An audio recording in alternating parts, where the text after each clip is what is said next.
Bismillahirrahmanirrahim. Assalamualaikum warahmatullahi wabarakatuh.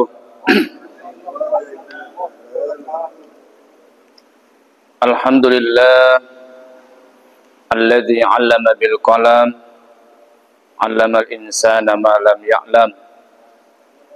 Asyhadu an la ilaha illallah wahdahu la syarika lah wa asyhadu anna Muhammadan abduhu wa rasuluh. Allahumma salli wa sallim ala man istafa Muhammad ibn Abdillah wa ala alihi wa sahbihi wa mawalah, amma ba'd. Ma'asyiral muslimin, jamaah salat maghrib, as'adakumullah. Alhamdulillah kita dapat bermuajah kembali di tempat yang mubarakah ini guna melaksanakan sholat maghrib, dan alhamdulillah kita lanjutkan dengan majelis ilmu. Kemudian salawat dan salam senantiasa kita panjatkan, kita haturkan, kita kirimkan kepada baginda Nabi besar Muhammad sallallahu alaihi wasallam. Semoga dengan salawat kita ini kita senantiasa diakui sebagai umatnya dan mendapatkan syafaatnya di yaumil qiyamah nanti. Amin. Jamaah yang dirahmati Allah Subhanahu wa taala, kita lanjutkan pembahasan kitab Daqaiqul Akhbar pada sesi kali ini, yaitu bagian menjelang hari pengumpulan di padang mahsyar. Jadi kita nanti bagaimana dikumpulkan di padang mahsyar, ya. Jadi dalam sebuah kabar menuturkan bahwa ketika hendak mengumpulkan para makhluk di padang mahsyar, Allah Subhanahu wa taala menghidupkan kembali malaikat Jibril. Tadi kan kemarin kita sudah bahas bagaimana semua malaikat itu sudah dimatikan semua. Terakhir itu adalah Israel, dan Allah perintahkan untuk mencabut rohnya sendiri. Nah, sekarang dihidupkan kembali. Pertama yang dihidupkan adalah Jibril, kemudian Mikail, Israfil, dan Israel. Yang pertama dihidupkan adalah malaikat Israfil. Kenapa? Karena Israfil nanti akan meniup trompet supaya dibangkitkan kembali makhluk ini. Kemudian Israfil ini mengambil sangkakala di aras. Setelah hidup, langsung Israfil ini pergi mengambil sangkakala di aras. Kemudian Allah Subhanahu wa taala memanggil malaikat Ridwan dan berfirman kepadanya, "Wahai malaikat Ridwan, hiasilah surga-surga itu dan persiapkan pakaian-pakaian untuk Nabi Muhammad dan umatnya." Ya, masih dalam surga ini. Jadi sebelum nanti masuk Nabi Muhammad dan para umatnya itu, pastikan surga itu sudah siap. Ya, sudah dihiasi dengan sebaik mungkin. Beberapa saat kemudian, serombongan malaikat datang membawa burak. Ya. Sebuah mahkota, sebuah panji pujian, atau biasa disebut dengan liwaul hamdi. Itu namanya panji pujian. Dan dua pakaian surga. Jadi datang rombongan malaikat ini membawa tadi itu. Ada dia bawa burak, kemudian dia bawa panji, dia bawa mahkota, dan pakaian dari surga. Lalu ada salah satu riwayat atau sebuah riwayat mengatakan binatang yang pertama kali dihidupkan kembali adalah burak. Jadi burak ini kan memang binatang. Dulu sudah kita bahas, nanti bab tersendiri, tapi dulu kita selalu singgung burak itu di antara keledai dan kuda. Jadi dia di atasnya keledai, tingginya di bawahnya kuda gitu. Wajahnya sama seperti manusia. Nah, tapi nanti kita bahas.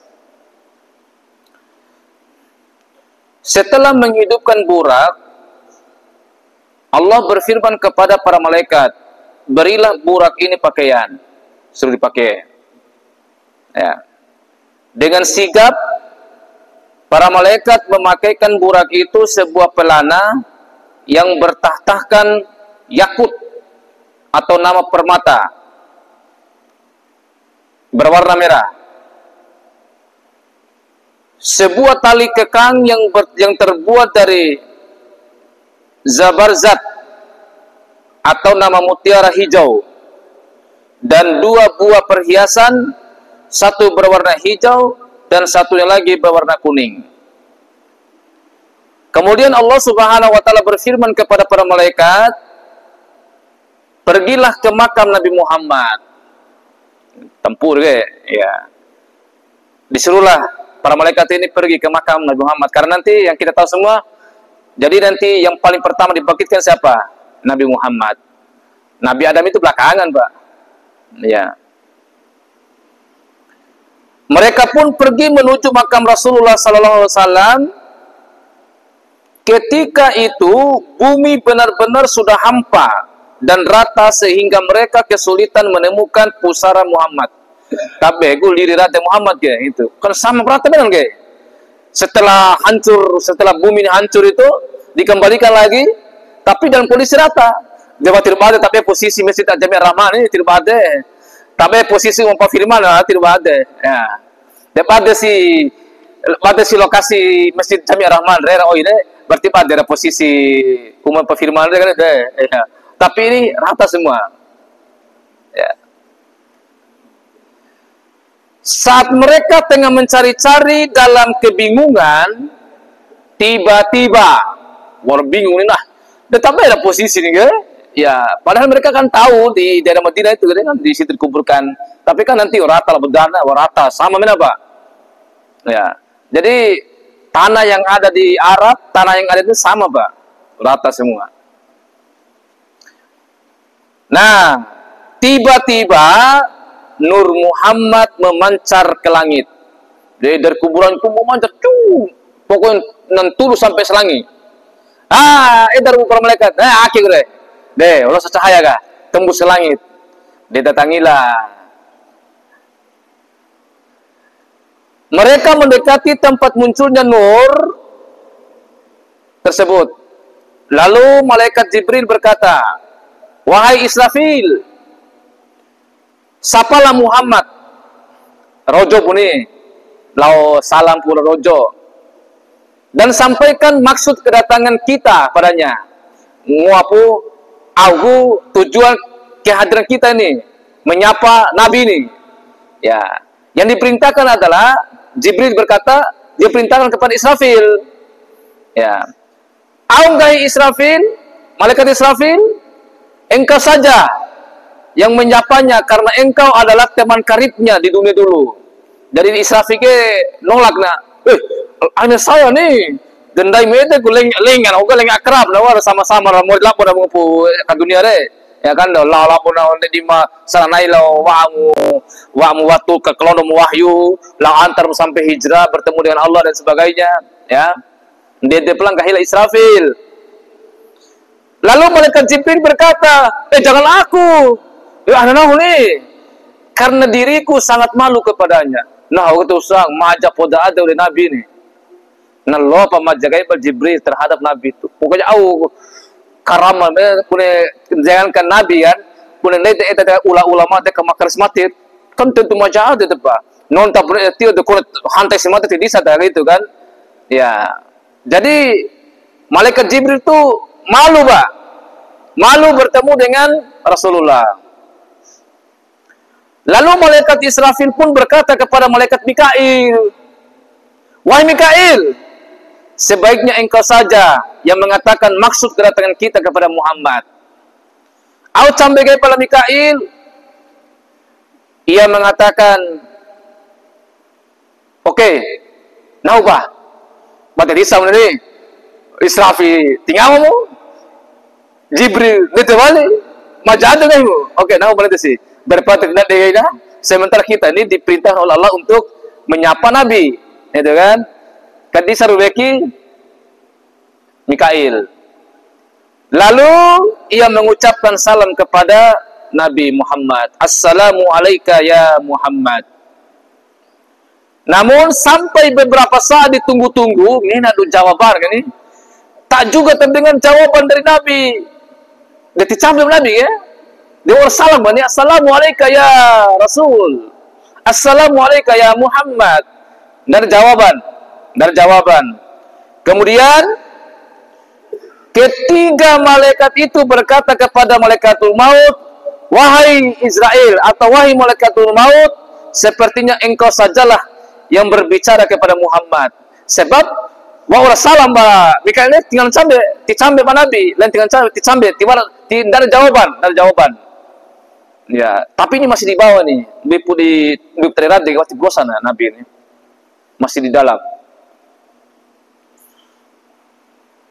Malaikat maut mengamini permintaan mereka, artinya menyetujui. Oke, saya mencoba di sini. Ngahi malaikatul maut. Lantas ia berkata, wahai roh yang suci. Nah, itu cara rojo nana deh. Rojo malaikatul maut siapa berkata dengan roh. Wahai roh yang suci, kembalilah kepada yang suci. Nah, itu pelanggahi malaikatul maut deh. Namun begitu, tak terdengar jawaban dari Nabi Muhammad. Masih juga tidak terdengar jawaban. Malaikat Israfil mencoba lagi untuk menyapa Muhammad, berkata, wahai roh yang suci, bangunlah untuk menghadiri pengadilan agung. Akhirnya enggak hiba, Israfil lagi. Nah, bangunlah untuk menghadiri pengadilan yang agung. Perhitungan amal dan persaksian di hadapan Zat yang Maha Penyayang. Sesaat kemudian, makam Nabi Muhammad terbuka pelan-pelan. Edeklah tempur hingga weki makam Nabi Muhammad. Warleka wekina. Mereka melongok ke dalam makam dan melihat Nabi Muhammad sedang duduk seraya membersihkan debu-debu yang menempel di rambut kepala dan jenggotnya. Tio sekido para malaikat upan ke Nabi Muhammad ungapu keras-keras na kelubur nih. Kanedanan deh kelubur keras-keras na honggona dan jenggotnya. Setelah menyampaikan maksud kedatangannya, malaikat Jibril memberi Nabi Muhammad 2 pakaian untuk beliau gunakan dan seekor burak untuk beliau kendarai. Ya, au pakaian yang dibawa dari surga tadi itu dipakailah oleh Nabi dan dipakaikan juga pakaian satu lagi dipakaikan oleh si burak. Lalu Rasulullah SAW berkata kepada malaikat Jibril, wahai Jibril, hari awal, maksudnya hari apakah ini? Kan disadar Nabi. Hari apakah ini? Ditanya oleh Nabi kepada Jibril. Malaikat Jibril menjawab, ini adalah hari kiamat. Ini adalah hari kiamat. Hari kerugian. Hari penyesalan. Hari siburak. Hari perpisahan. Dan hari pertemuan yang agung. Nabi Muhammad SAW berkata lagi, wahai Jibril, sampaikanlah kabar gembira untukku. Ya, dengahin Nabi. Coba karongga aja kabar-kabar mataho dan ini. Ay karongga kabar miha. Pokoknya karongga dan kabar-kabar mataho ba. Berita mataho ba. Makira-kira membahagiakan dirinya sama saya ge. Gahin Nabi kepada Jibril. Malaikat Jibril menjawab, wahai Muhammad, surga sungguh-sungguh telah dihias indah untuk menyambut kedatanganmu, dan neraka akan ditutup rapat-rapat untukmu. Nabi Muhammad berkata, wahai Jibril, bukan kabar itu yang aku tanyakan. Jadi bukan karena kamu telah menghias surga itu, bukan. Akan tetapi yang aku inginkan adalah mendengar kabar tentang bagaimana nasib umat-umatku yang berdosa. Coba Pak, tiap peduli Nabi gede. Begitu pola, begitu pas pertama kali dibangkitkan kembali itu, dia tidak memikirkan dirinya Pak. Padahal surga itu sudah dipersiapkan untuk dirinya, dihias seindah mungkin. Malah dia katakan, bukan itu yang saya butuhkan. Saya ingin tahu bagaimana kabarnya para umatku, terutama umatku yang berdosa itu. Masih peduli Nabi Pak. Aku berharap engkau masih meninggalkan mereka di jembatan penyeberangan antara surga dan neraka, Sirat.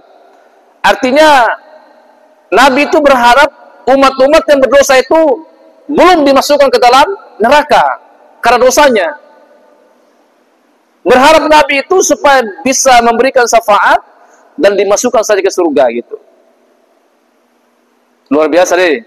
Luar biasa itu kecintanya Nabi kepada kita, Pak. Bahkan hormat deh. Dia bela mati-matian kita ini jamaah sekalian.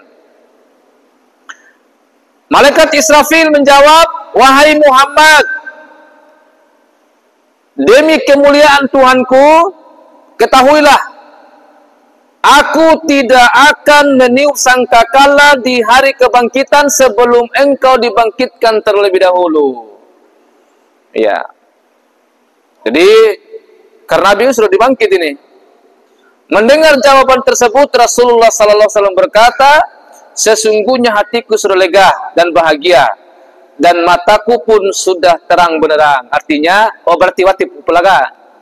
Berarti umat-umatnya semua itu belum dibangkitkan, belum dibawa, belum digiring ke neraka, belum masuk surga juga. Karena Nabi baru saja dibangkitkan, berarti belum ditiupkan sangkakala. Dek ceritakan ke. Israfil katakan tadi, demi keagungan Tuhanku, saya belum meniupkan sangkakala untuk kebangkitan para makhluk ini sebelum engkau dibangkitkan. Dengar kampo setelah bercakap-cakap dengan Nabi kampo ditiup ke, berarti para umat itu masih di dalam kuburnya masing-masing dan belum dibangkitkan. Dan mendengar jawaban itu, Nabi merasa lega. Oh, berarti belum. Berarti umat-umatku ini belum dimasukkan ke surga. Belum dimasukkan ke dalam neraka. Juga belum dimasukkan ke dalam surga. Karena mereka ini belum dibangkitkan. Ya. Lantas, Nabi Muhammad mengambil mahkota dan pakaian yang dibawakan oleh para malaikat tadi, kemudian mengenakannya. Ya, memakainya. Setelah itu beliau naik ke atas burak. Selesai. Nah, itulah persiapan manusia nanti dikumpulkan di padang mahsyar. Watipu. Jadi belum. Ya, sekarang kita lebih detail lagi bagaimana sih wujudnya burak itu. Ini detailnya lagi. Nah, jamaah sekalian, burak itu Painda salah persepsi nita. Ini ada informasi. Na puna si burak wara puna gambar-gambar etam neta tapi nande dari gambar do Yahudi itu kalau ini adalah ada dasarnya yang diceritakan, yang digambarkan oleh Nabi dan memang inilah yang sudah masyhur ya. Jadi pertama burak itu memiliki dua sayap untuk terbang dari langit ke bumi. Demikian sebaliknya dari bumi ke langit. Ada sayapnya. Wajahnya seperti wajah manusia. Oke. Jadi wajahnya burak itu boleh pahu dausi. Ya. Lidahnya seperti lidah orang Arab. Ya namanya memang lidah manusia, tapi napune ko lidah kita itu roh maperlaw si Arab ake ba pade une ko milera do Arab ni. Tiba apakah boleh lera kalau atau lera kalau dana tiba-tiba ya. Pelak mata sama nggak kewal aja beneran ini. Iya. Tapi disebutkan sini bahwa lidahnya itu seperti lidah orang Arab gitu. Apakah lebar kemudian kita? Kan biasa orang Arab itu kan justru maganteng itu melebar aslinya itu tadi. Ya. Kedua alisnya sangat jelas garisnya. Abune antosi makani hanali ali serap padari ge. Pelake ge lain ratabi tabiha. Memang seperti itu yang diciptakan oleh Allah. Kalau si macam laki ke, no, rapor wa wajar cembali, detiapu inah, iya kan? Kedua tanduknya sangat kuat dan keras, jadi ada tanduknya. Nah, bayangannya sudah ada bayangan dah. Jadi wajah seperti wajah manusia, lidahnya seperti orang Arab, alisnya itu bergaris, garis lurus, kemudian ada tanduknya keras dan kuat. Kedua daun telinganya sangat tipis. Daun telinganya itu nipi pada sangat tipis karena pendengaran itu sangat tajam. Yang terbuat dari zabarzat hijau. Jadi telinganya itu adalah dibuat dari zabarzat hijau itu. Ya, perhiasan dari surga. Kedua matanya hitam pekat dan bersinar laksana bintang yang berkilau di angkasa. Pelaka kilau, Pak. Ya, itu matanya itu hitam pekat tapi bersinar. Bagaikan bintang yang bersinar di langit sana. Ya. Jambulnya, kira jambul tadi depan gini, aku kan berjarak ya jambul. Nah, jambulnya itu diciptakan dari yakut merah. Perhiasan tadi. Semacam bune au batu akik makhluk pela itu bukan batu akik ini. Yakut ini adalah juga perhiasan dari surga juga. Ya. Ekornya seperti ekor sapi yang ditaburi emas merah. Pala lain dengan ekor sapi masampu ma rewa sakaka. Ini ditaburi dengan emas. Emas yang berwarna merah. Dapat dan selama akhir dunia ke emas warna monca ya. Monca labura kan ada emas putih juga. Dia ada ke emas merah. Berarti kualitasnya tiwara kabelita emas tapi berwarna merah, Pak. Ya. Bila anu karat biasanya. Kalau ndeta ke 24 karat asli ge. Dia akan kombi 1000 karat kumya kan nih. Ya, sampai merah. Menurut sebuah riwayat keelokan rupa dan bentuk burak itu bak buruk merak. Ada buruk merak. Pabu dia ke pernah anu awal Papua Wakatika itu berak itu kalau hantas si hanungka keren. Ya dah. Iya dah hantas kelihatan lo kita tolong ada. Nah, itu saking eloknya. Tubuhnya lebih tinggi dari seekor keledai, bagaimana ini? Jadi siaga esepu saya dapat keledai, tetapi lebih kecil dari ekor kuda gitu. Jadi diantaranya. Nah, diantaranya wati jabune keledainya, wati juga punya kudana. Ada yang mengatakan dia diberi nama burak karena kecepatan langkahnya seperti kilat. Jadi burak barkun itu barkun dalam Al-Quran itu artinya kilat, seperti kilat. Makanya disebut dengan burak karena sekali langkah seperti kilat sejauh mata memandang. Dia kira-kira tapi aku doa kayak itu nanti senit tuh sekali langkah satu kali langkah itu sejauh mata melangkah. Makanya disebut dengan burak seperti kilat lawan kak. Ya. Sahdan ketika Nabi Muhammad SAW hendak menaikinya, ya ketika Nabi tiba-tiba tubuh burak ini gemetar. Vedu. Kenapa gemetar?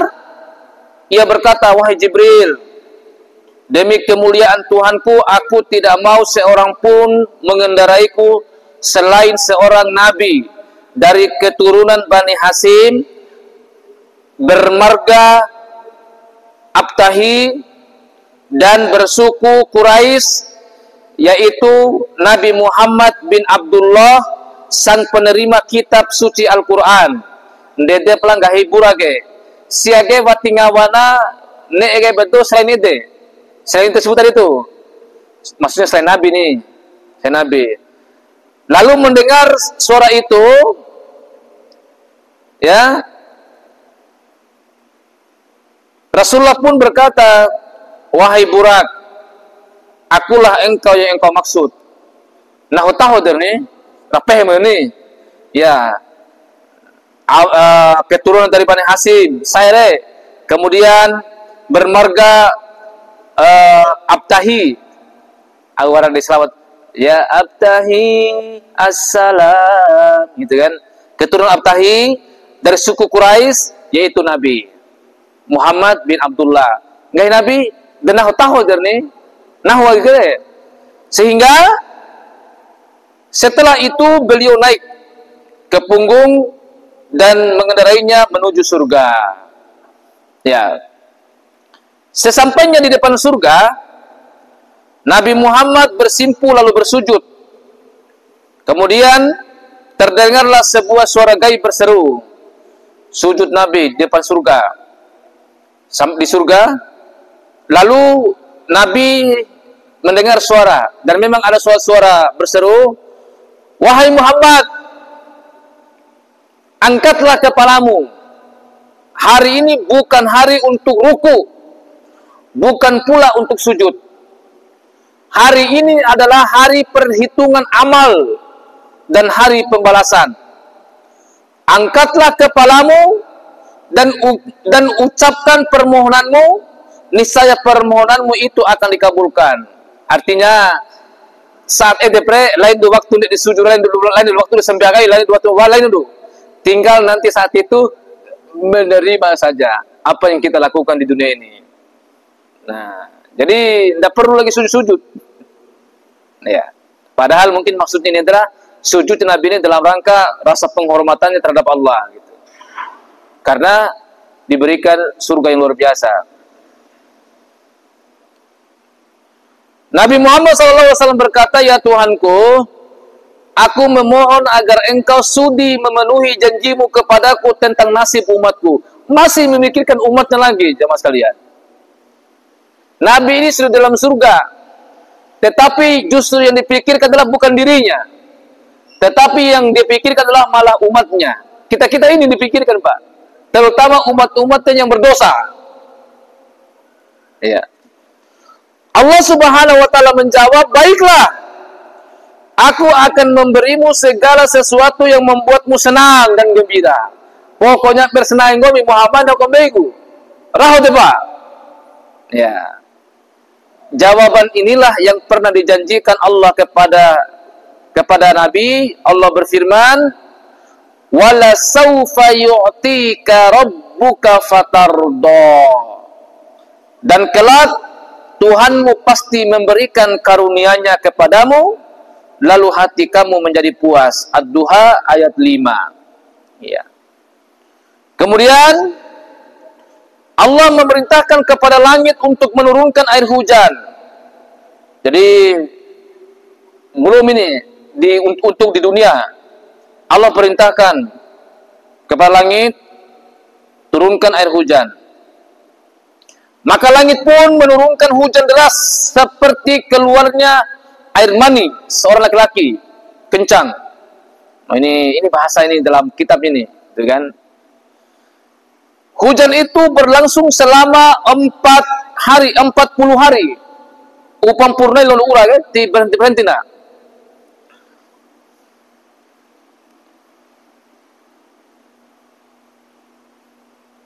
Kemudian ketinggiannya mencapai lebih dari 12 dira atau 46,3 cm. Ya. Ya sekitar ya senakin esena, tapi kan seluruh dunia nih. Kalau senakin esena untuk ukuran seluruh dunia, wah, lumayan kan? Apalagi hujan ini selama 40 hari non stop. Dan non tapan ndete kone ura dekat tapu masih di jam 8 sampai jam upas sore atau jam 5 sore tampur nak serabe dunia tedai. Namanya bete kerasa sih. Demat tiga-tiga ura ke. Kadang mai kurang selama kan nana itu pala sendiri depa nak-nak tere. Akeke upam purunai. Ya.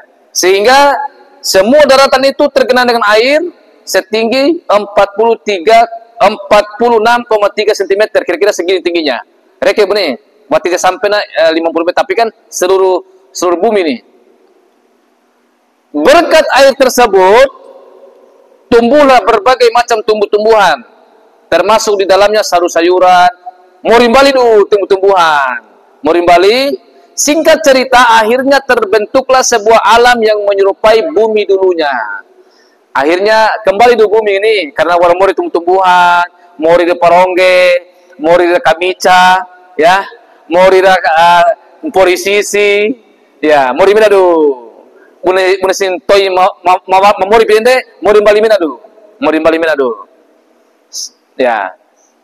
Setelah itu Allah Subhanahu wa taala mengubah bentuk setiap tempat yang dulu pernah dipergunakan untuk berbuat maksiat dengan menuangkan limpahan air panas dari neraka jahanam di atas permukaannya. Nah, setelah tempat-tempat yang dulu itu tempat di mana situ adalah pusat kemaksiatan, maka Allah itu akan menandainya dengan menyiramnya dari air panas yang diambil dari neraka. Nah, tak tahu nih. Oh, akhir dulu misalnya taki transaksi ke narkoba misalnya. Nah, tadaga takade gue takin di kafe-kafe di mai kayak hancur setelah umat manusia. Nah, tada, dede. Jadi tempat-tempat maksiat dulu digunakan di maksiat itu akan ketahuan. Allah akan menyiramnya dengan air panas yang diambil dari neraka jahanam. Supaya pisah berni. Nah. Kemudian bersamaan itu juga Allah Subhanahu wa taala juga mengubah setiap tempat yang dulu pernah digunakan berbuat kebaikan menjadi tanah perak putih, kemudian menuangkan air surga ke atas permukaannya. Misalnya masjid-masjid, Ka'bah dan sekitarnya itu tanah haram, Palestina dan sebagainya itu Sigi, Jami Ar-Rahman, nanti apa ini disiram dengan air dari surga. Nak payah pre, oh ake Sigi. Tadi mapatar umam pre Pak Firman, oh ake Sigi Masjid Ar-Rahman, berarti ilmainya dari itu deh. Termasuk saya, oh berarti tak tahu mainnya, berarti rumah saya kayak gitu. Dalam satu hadis disebutkan Aisyah pernah bertanya kepada Rasulullah, ya Rasulullah, pada saat bumi diubah bentuknya itu, kan sudah berubah bentuk bumi ini, di manakah para manusia berada? Ya kan? Sorry Aisyah, kan sudah berubah nih bentuk ini. Tetapi ya diri manusia ke sadar deh. Ya.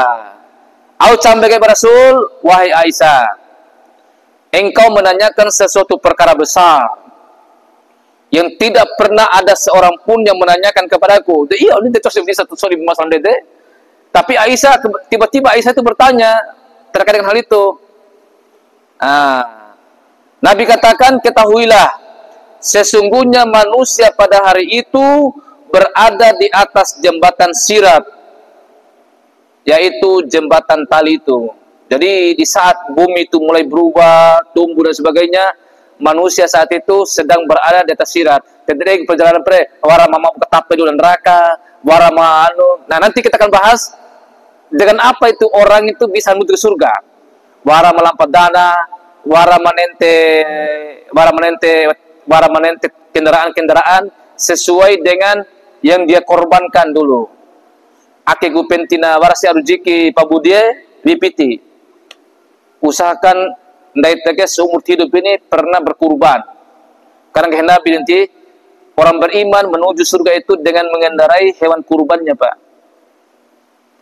Wati siwara hewan kurbanmu anu nentemu. Ya.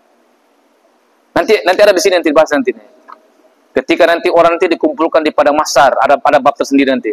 Ini perjalanan manusia menuju padang mahsyar. Di antaranya adalah dengan mengendarai hewan-hewan mereka ini. Kata Ali bin Abi Thalib, pada hari kiamat kelak orang-orang mukmin akan digiring ke padang mahsyar dengan diangkut oleh hewan-hewan kurban mereka. Abu nani kita membutuh kurban. Kalau alhamdulillah ada untuk kurban. Itulah nanti yang akan kita kendarai dah. Semakin besar hewan kurban kita, semakin kalau auto saya kayak Pajero, ya, stoi si piti itu kurban sih berarti ya kopi Avanza bani atau nanti Ben Huro bani gitu. semacam itu. Tapi ini dengan dikatakan sini adalah hewan-hewan lah itu nanti yang membawa kita ke surga. Bagaimana yang tidak perlu kurban? Nah, nanti ada bahasa sini. Nah lampat dana gombi, nah apa merengek apa? Lampa anu ge.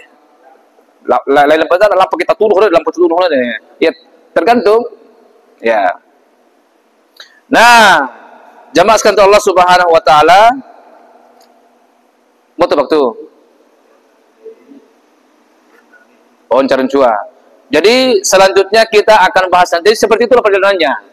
Jadi ketika sebagaimana yang dikatakan oleh Aisyah tadi itu, jadi di saat bumi itu lagi dalam posisi perubahannya tadi itu, turun hujan dan sebagainya itu, nah Aisyah pernah bertanya, di mana manusia saat itu? Nabi menjawab, manusia saat itu telah sedang berada di Sirat, ya jembatan Sirat, sedang menunggu bagaimana mereka melewati Sirat itu.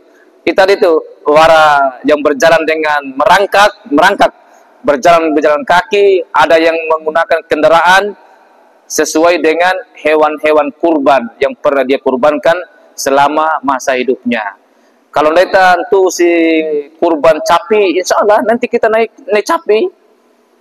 Kalau kurban onta, kami onta dan sebagainya. Iya, lain pala aina gambarkan buat cabunake, tapi setidaknya itu nanti Allah nanti yang mengatur itu. Intinya hewan-hewan kurban itulah nanti yang akan kita kendarai. Ya mungkin bentuknya mirip-mirip dengan sapi yang ada di sini, tapi kecepatan dan kekuatannya beda lah tentunya. Sesuai dengan rasa keikhlasan kita juga.